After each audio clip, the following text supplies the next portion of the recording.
네, 안녕하세요. 이화여대학교의 유승철 교수입니다. 이번 시간엔 소셜미디어와 리스크 커뮤니케이션이라는 주제로 한번 이야기를 나누려고 하는데요. 소셜미디어가 정말 주목받고 있습니다. 사실 많은 사람들이 하루에도 여러 시간 동안 소셜미디어를 활용하고 있는데요. 그러면서 마케팅의 기회가 열린 것은 사실이지만은 브랜드에게 또 광고주에게 여러 가지 위기를 가져오고 있는 것도 사실입니다. 그런 의미에서 리스크 커뮤니케이션이 상당히 주목받고 있는데요. 이런 리스크 커뮤니케이션이 개념과 그리고 중요성, 그리고 어떻게 우리 리스크 커뮤니케이션을 활용할 수 있을지 그런 내용들에 대해서 말씀드리려고 합니다. 이번 시간에 학습 목표를 좀 정리해 봤는데요. 이 소셜미디어 환경에서 브랜딩의 마케팅, 디지털 마케팅에서 기회가 무엇인지를 한번 말씀드리려고 하고요. 기회가 있는 반면에 또 위험도 있습니다. 기회에 따르는 또 위험은 또 무엇인지를 한번 말씀드리려고 합니다. 그리고 나아가서 이런 위기를 극복하기 위해서 어떻게 리스크 커뮤니케이션을 활용할 수 있을지 그 개념과 필요성에 대해서도 말씀드리려고 합니다.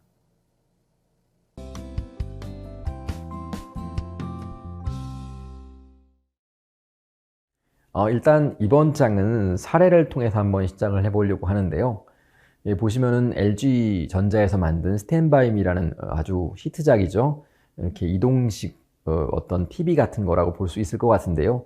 근데 제가 누워서도 볼 수 있고 뭐 서서도 볼 수 있고 또 터치 스크린도 되고 이런 기능들을 가지고 있는 아주 히트작이었습니다.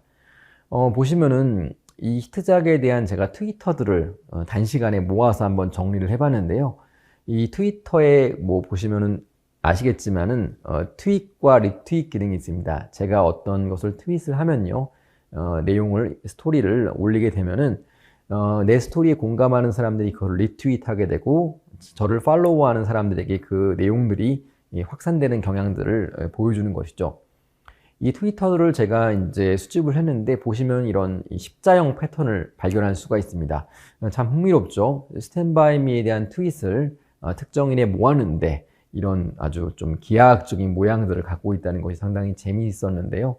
그 내용들 한번 제가 이제 파보도록 하겠습니다.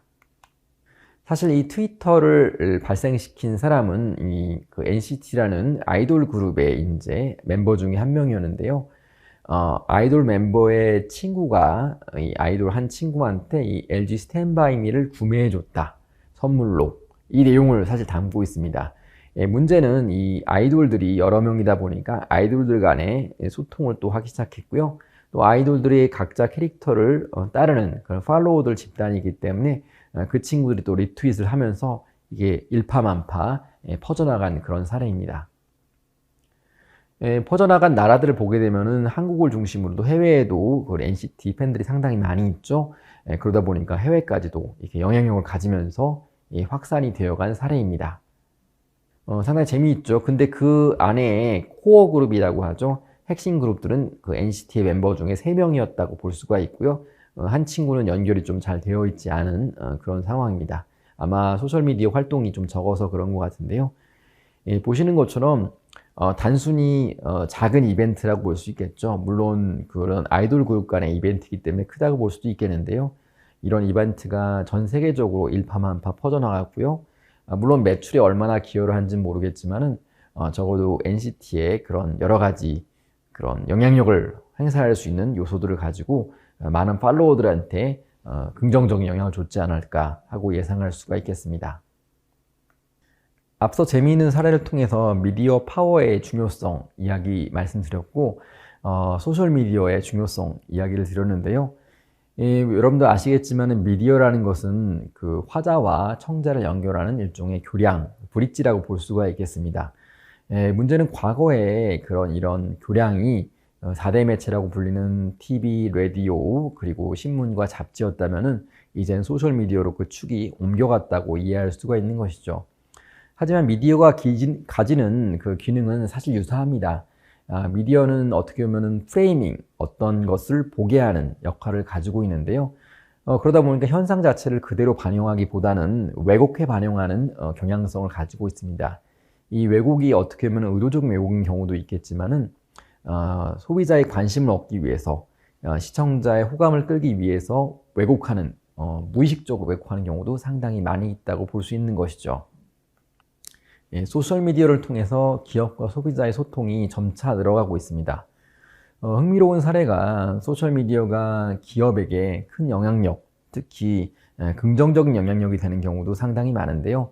한편으로는 위기 또는 한번 자기 점검을 해야 되는 그런 경종을 울리는 경우도 상당히 많이 있습니다. 예, 보시면 한 브랜드가 그 과자의 용량을 줄이면서 이런 그 과자 봉투는 되려 키우는 그런 이제 어떻게 편법이죠. 편법을 통해서 어떻게 보면 기업의 이윤을 높여갔는데요.